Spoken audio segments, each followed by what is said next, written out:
Business করতে গেলে আমাদের আসলে মেন্টরের প্রয়োজন আছে কি নাই এই বিষয়টা নিয়ে আজকে আলোচনা করব। ধরেন আপনার একটা বিজনেস করতে যাচ্ছেন, আপনি এই বিজনেস সম্পর্কে যতটুকুই জানেন না কেন, এই সময়টাতে আমরা চিন্তা করি আসলে আমরা মেন্টরের কাছে যাব বা কার কাছে যাব। তো এই চিন্তা ভাবনা আমাদের মধ্যে আসে বা আমাদের মধ্যে এরকম চিন্তা আসে আসলে বিজনেস করতে গেলে অনেক ধরনের প্রবলেম আছে, এটা আছে।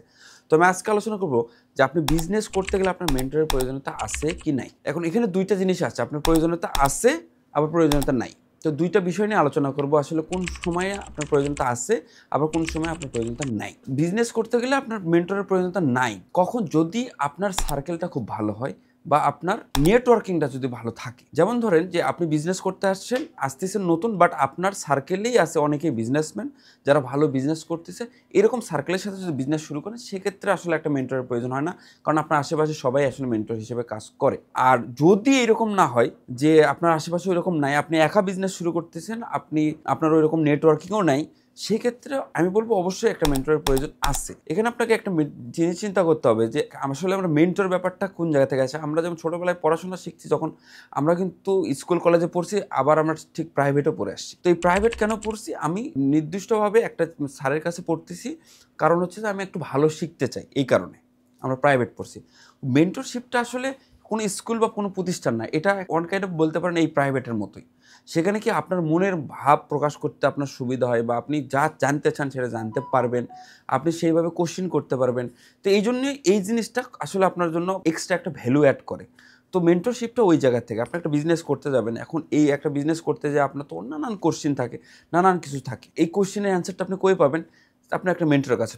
এই মেন্টরটা কেমন হওয়া উচিত? মেন্টরটা হওয়া উচিত আপনি যে ধরনের বিজনেস করবেন বা যে ধরনের আপনি কাজ করতে যাবেন, এই ধরনের কাজে যে এক্সপিরিয়েন্স তার কাছে, সে হচ্ছে আপনার মেন্টর। তো আপনি সেরকম একটা মেন্টর খুঁজে বের করে আপনি সেই মেন্টরের কাছে আপনি কোন জিনিসগুলো আসলে পাবেন। যেমন ধরেন আপনি 1,00,000 টাকাটা একটা বিজনেস স্টার্ট করবেন, আপনার কাছে 1,00,000 টাকা আছে, আপনার বিজনেস স্টার্ট করতে যাচ্ছেন। এখন এই 1,00,000 টাকা দিয়ে আপনি কত রকম বিজনেস করা যায়? 1,00,000 টাকা দিয়ে আমাদের 10 থেকে 20 রকমের কিন্তু বিজনেস করা যায়। ধরেন আপনার মাথায় আইডিয়া আসছে যে এই বিজনেস 1,00,000 টাকা দিয়ে করা সম্ভব। আপনি এখন চিন্তা করতেছেন কোনটা করবেন। আর এই 20টার মধ্যে আপনি খুঁজে টুজে আপনি বের করলেন যে এই বিজনেসটা করব। কিন্তু আপনি যে ডিসিশন নিলেন, যে আপনি যে বিজনেসটা বাছাই করে নিলেন যে এই 20টা বিজনেসের মধ্যে থেকে সেটা আপনার জন্য বেস্ট কিনা, এটা কিন্তু আপনার চেয়ে ভালো কে জানে? মেন্টর। কারণ আপনার এই লাইনে কোনো এক্সপিরিয়েন্স নাই। যদি আমি ছোট্ট উদাহরণ দিয়ে বলি যে আসলে কি ধরনের প্রবলেম হয় আসলে এই বিজনেস যখন আমি বাছাই করি। ধরেন আপনার কাছে 1,00,000 টাকা আছে, আপনি চিন্তা করলেন আমি একটা অনলাইন বিজনেস করব। এখানে আপনি কী ধরনের প্রোডাক্ট নিয়ে বিজনেস করা যায়? কসমেটিক নিয়ে করা যায়, ট্রেন্ডি আইটেম নিয়ে করা যায়, বা একটা কিচেন গ্যাজেট নিয়ে করা যায়, লাইফস্টাইলের আপনার জামা কাপড় শার্ট এরকম বিজনেস করা যায়, আমি একটা হোম ডেকোর নিয়ে বিজনেস করা যায়, জুতা নিয়ে বিজনেস করা যায়। মানে এরকম তো অনেক প্রোডাক্ট আছে। এখন আপনি চিন্তা করলেন, আপনি সব কিছু ভেবে চিন্তে আপনি চিন্তা করলেন যে লাইফস্টাইল নিয়ে বিজনেস করতে যাবেন। লাইফস্টাইল বলতে কি, আপনি টি শার্টের বিজনেস করতে যাবেন। এখন 1,00,000 টাকা দিয়ে আপনি টি শার্টের বিজনেস করতে গেলেন, আপনার এই পুঁজির পরে নতুন পুঁজি আসতে আপনার মনে করেন যে ভালো কিছু না হলে তো আপনি নতুন পুঁজি নিয়ে আসবেন না। সো আপনাকে এখান থেকে কিছু করতে হবে, দেন আপনি নতুন পুঁজি নিয়ে আসবেন বা আরও বিজনেস বড় করবেন।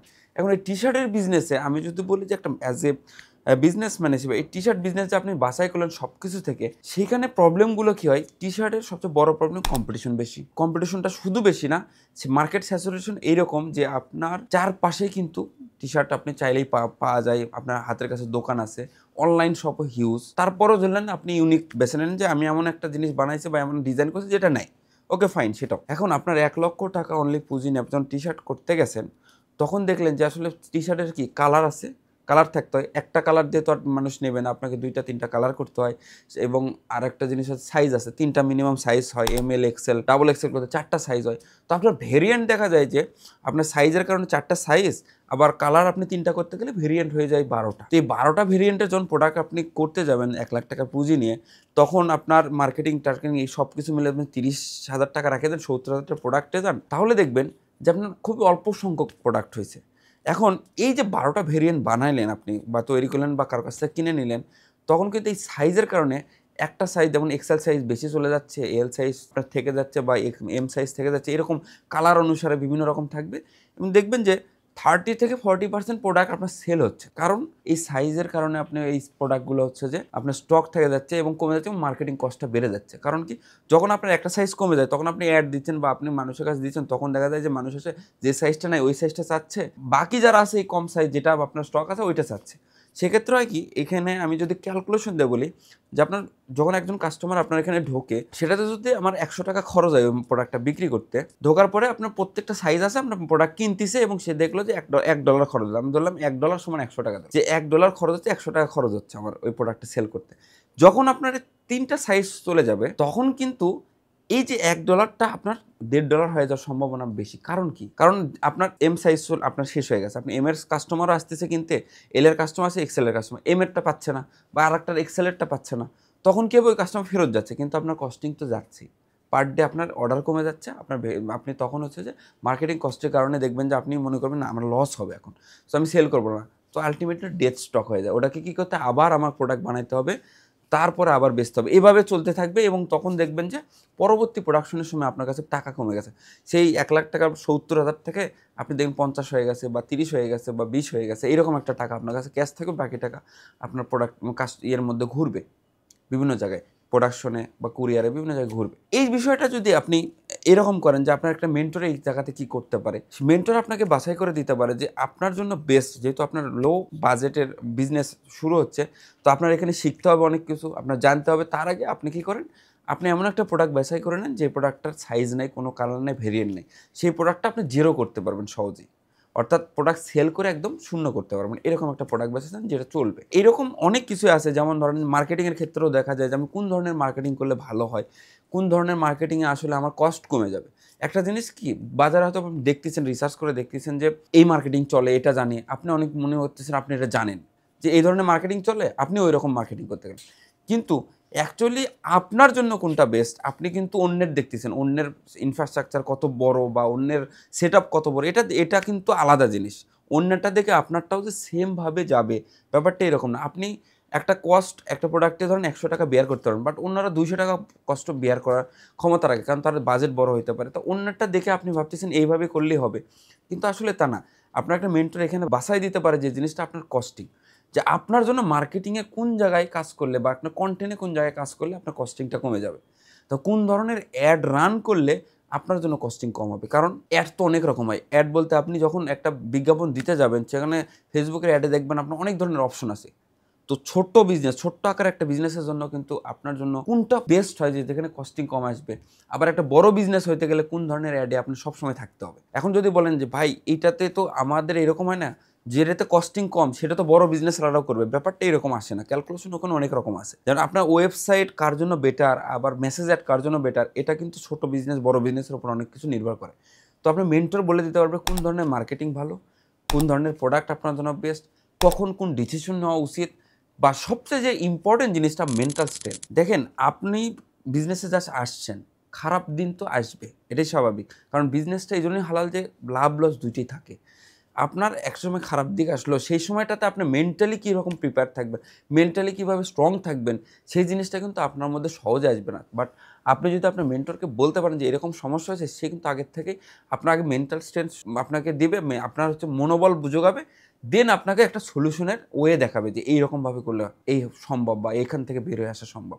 বাট যদি আপনি নিজে নিজে করেন, আপনি আগে ফার্স্টে ডিপ্রেশনে যাবেন যে এরকম কেন ঘটলো, তারপরে আপনি সলিউশন বা খোঁজার, আপনার যদি স্ট্রেংথ আপনার মধ্যে আসে, সলিউশন খুঁজবেন, আদারওয়াইজ ওই বিজনেস থেকে আপনি চলে যাবেন। তো আলটিমেটলি আমি বলবো যে আপনার আশেপাশে বা আপনি যে একা বিজনেস করতে আছেন, এই মেন্টরশিপটা বা এই রোড ম্যাপ জানাটা খুব জরুরি। একটা মেন্টরশিপ রাখাও জরুরি, যে একটা মেন্টরশিপের কাছে সেটা আপনি কিভাবে বাছাই করবেন, কার কাছে বাছাই করবেন, কে বেস্ট, এটা আপনার খুঁজে বের করতে হবে, বাট আপনার একজনের সাথে থাকা উচিত। এখন আর একটা জিনিস যে ভাই, মেন্টরশিপ ছাড়া কি তাহলে বিজনেস করাই পসিবল না? যারা একা একা শুরু করে, পসিবল না তা না, সব কিছুই পসিবল। আপনি একটা বিজনেসে আসবেন, আপনার ডেডিকেশন আছে, আপনি বিজনেস করুন, অবশ্যই পসিবল। বাট যেই জায়গাটাতে আপনি 3 বছরে পৌঁছাবেন, ওই জায়গাটাতে আপনার 1 বছরে পৌঁছার সম্ভাবনা অনেক বেশি বেড়ে যাবে, যদি একটা ভালো মেন্টরের সাথে আপনি বিজনেসটা স্টার্ট করেন। দেখেন, আপনি নিজে নিজে পারবেন, কিন্তু ব্যাপারটা হলো কি, আপনার কি হবে, এই যে 3টা বছর বললাম, যেটা যে আপনার একটা টাইম লস হবে, আপনার কিছু টাকা লস হবে, বাট আপনি ওখানে শিখবেন অনেক কিছু। বাট যদি একটা মেন্টর থাকে, আপনি শিখবেন এবং দ্রুত সময়ে ওইখানে যাইতে পারবেন। যেমন আমার উদাহরণ দিই, আমি ওই রকম কোনো মেন্টরশিপে কাজ করিনি, কারণ আমি যখন ব্যবসা স্টার্ট করছি তখন হচ্ছে খুবই আমার পরিধি খুব কম ছিল, নেটওয়ার্কিং খুব কম ছিল। বাট আমি আমি কথা বলতে পারি, মানুষের সাথে মিশতে পারি। আমার অনেক টাফ হয়েছে যে বিভিন্ন জায়গায় যেয়ে আমার একটা বিশাল টাইম লাগছে যে শুধু নেটওয়ার্কিং বা কার কাছে বা কোথায় কি আছে এটা খুঁজে বের করতে। তো আমি মনে করি আমার এই সময়টা মিনিমাম ৩ বছর লাগছে আমাকে একটা স্টেবল জায়গায় আসতে, যেই জায়গাতে আসলে আমার কাছে মনে হচ্ছে এখন কিছু করলে আমি এখন আমার এই বিজনেস সুন্দরভাবে চালাতে পারবো। তার আগ পর্যন্ত আমি ছড়াছাড়ি এখানে ওখানে, সেটা ইন্টারনেট বলেন, অফলাইন বলেন, অনলাইন বলেন, বিভিন্ন জায়গায় যেয়ে বিভিন্ন জায়গায় বাড়ি খেয়ে লস বা বলেন যে বিজনেসের ধাক্কা সবকিছু মিলে সবকিছু দেখে তারপর ওইখান থেকে শিক্ষা নিয়ে আমাকে পরবর্তী ৩ বছর পরে আমার কাছে মনে হচ্ছে আমি একটা স্টেবল পর্যায়ে আছি বা আমি একটা বিজনেসে কিছু হলেও ভালো কিছু করতে পারবো। এখন আমার ওইরকম সমস্যা হবে না যেটা আগে হরহামেশাই সমস্যা হইতো। কারণ কি আমি আমার আশেপাশে ওইরকম কোনো মেন্টরও ছিল না, আমি বা ওইরকম মেন্টরের কাছে পাই নাই। যার কারণে কিন্তু এরপরে যে জিনিসটা হয়েছে যে আমি যখন এরপরে আমার বিজনেসটাকে আমি একটা অর্গানাইজেশন পর্যায়ে নিয়ে আসছি, তারপরে যখন আমার হাত ধরে যারা স্টার্ট করছে তাদের বিষয়টা কিন্তু অনেক তাড়াতাড়ি তারা সাকসেস পাইছে একটাই কারণ কি আমাদের একটা কমিউনিটি হয়েছে, যে কমিউনিটিতে এইরকম বিষয় যে আমরা বিজনেসের আড্ডা দেওয়ার সময় আমরা নর্মাল আড্ডা দেওয়ার সময় বিজনেস নিয়ে কথা বলি বা বিজনেসের সময় আমরা নর্মাল আড্ডা সব কিছু মিলিয়ে আমরা থাকি।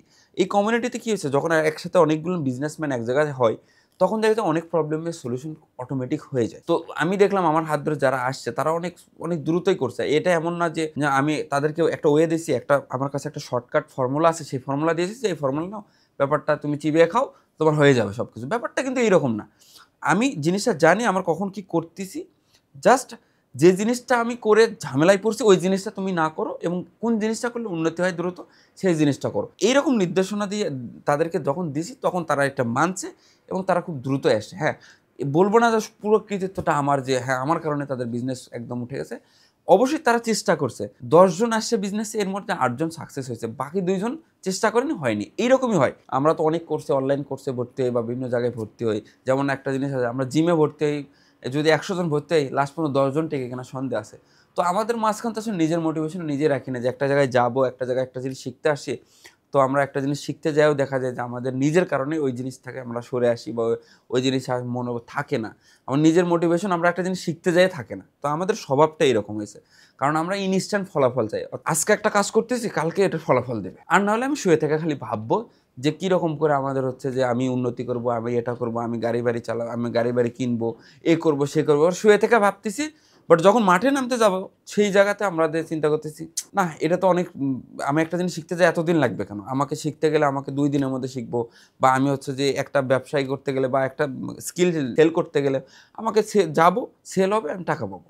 মানে একটা ইভেন ফ্রিল্যান্সিং এর সময়ও যে আমি অনেকেই দেখি যে তারা অ্যাকাউন্ট খুলে সব কিছু করে, এর পেছনে কাজ করে যে ধৈর্য ধরবে তা না। তারা ১ সপ্তাহের মধ্যে চায় যে একটা ক্লায়েন্ট আসবে আমাকে কাজ দেবে। তো এরকম প্রত্যেকটা সেক্টরেই আমাদের ধৈর্যটা এতটাই কম, যার কারণে আমাদের আসলে আমরা অনেক কিছু ইচ্ছা হয়, আমরা অনেক স্বপ্ন দেখি, সেই স্বপ্নটা আসলে পূরণ হয় না, খালি আমাদের ধৈর্য না থাকার কারণে। তো যারা ভালো করে তাদের ধৈর্যও আছে যেরকম, তাদের একটা মেন্টরশিপও যেরকম প্রয়োজন আছে, তাদের নিজেরও একটা ডেডিকেশন থাকে যে আমি এটা করতে আসছি, আমি করব। কারণ আমি শিখতে আসছি, দেন আমি ইনকাম করতে আসি। আমাদের আসলে শিক্ষাটা যে একটা ইম্পর্টেন্ট জিনিস, যে একটা ইনকাম করতে গেলে, যেমন একটা বিল্ডিং করতে গেলে একটা ভিত নিচে, আপনার মাটির নিচে এত কিছু করাটা যে এরকম ইম্পর্টেন্ট, সেরকম একটা স্কিল শেখা যে একটা ইম্পর্টেন্ট জিনিস, এইটা না রেখে চিন্তা করি আমি আজকে বিজনেস আছি, আজকে আমি লাখ টাকা ইনকাম করি। কারণ আসলে এই জিনিসটা চিন্তা করার কারণে আমরা অনেকেই আসলে বিজনেসে আসতেই পারি না, বা আমরা কোনো কিছুতে আমরা নিজের মতো করে অনেক কিছু করতে পারি না। আলটিমেটলি সে হতাশায় থাকে, ওই হতাশা নিয়েই আসলে তার জীবন চলতে থাকে।